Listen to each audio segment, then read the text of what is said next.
I work as a consultant in US healthcare industry, and I'm married. Mr. Toastmaster, fellow Toastmasters, these facts are kind of boring. So rather, I'm going to tell stories. These stories are from my childhood in a chronological order till this point in time. When I was 6 or 7 years old, we had one teacher in our school who was very strict. And he had rather weird rule. In his class, you have to untuck your shirt. Nobody knew why. We did that entire year long. The next year, a rebellious streak started in me. I thought that I'm going to challenge this teacher. In one of his classes, I wore those big buckle belt and tucked my shirt. I went over there. He noticed me and he asked me, why you did that? I went in a big lecture saying that this is my personal style and I have the right to express my personal style. He was close to 6 feet. I was close to 3.5 feet. He got really angry.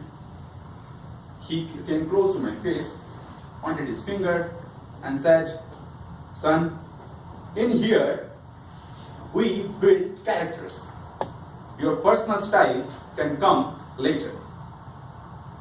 That lesson kind of stayed with me for a very long time. Moving on. It was the summer of 1996. India was hosting Cricket World Cup for the second time. And if you do not know, cricket is a game very much like baseball, where you have to play with a bat and a ball and almost similar kind of field, and just that the number of players are slightly more. I was holidaying in my village during that time.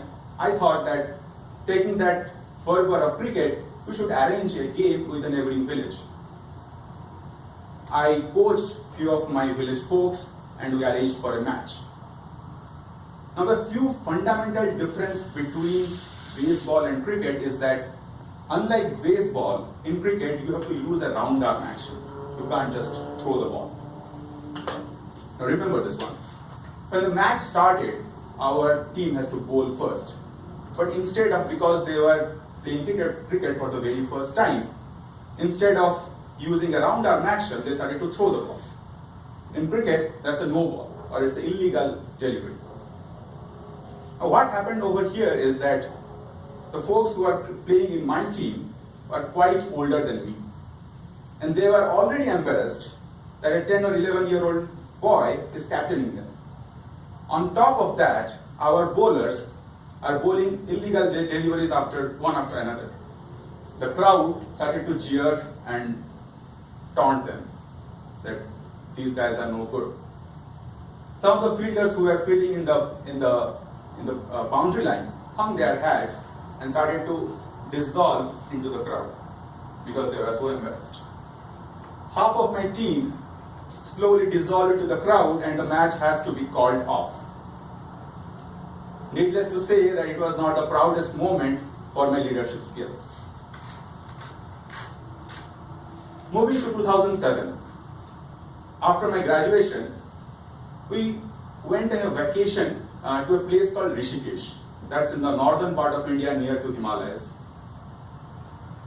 There, that particular destination is very famous with Israelis because Israel has a mandatory 1 year of army training, and after that, normally they come to that place to unwind.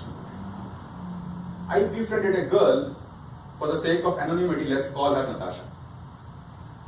Now I was taken by this particular girl. I thought I was in love.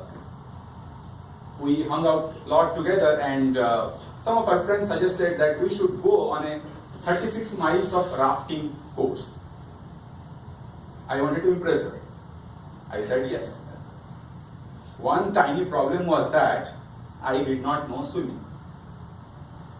And it was mandatory to know swimming to do that particular rafting. The day that particular day arrived. we signed the waiver that in the eventuality of my death, I will solely be responsible. In my trembling hands, I just signed that. The rafting started, and it was eventful but without any incidents. We completed that, and after the 36 miles, all the Israelis, including Natasha, they jumped into the open river. And she was also calling me that I should also jump. I was so much in love and so young and dumb that I was ready to do that. Without knowing swimming, I was ready to jump into the open river. Now, during rafting, you have to lock your legs like this so that accidentally you should not be thrown off the boat. My legs were still locked in that particular position. Without unlocking my legs, I started to lunge forward into the water. What happened next? I fell flat onto the raft with a twisted knee, with a twisted ankle rather. And I have to finally admit in front of her that I don't know swimming. Let's just say that our love was dead in the waters. So these are some of the stories from a time when I was younger and dumber. I'm not much wiser now, and I hope that I would have few such stories to tell in future as well. Mr. Toastmaster.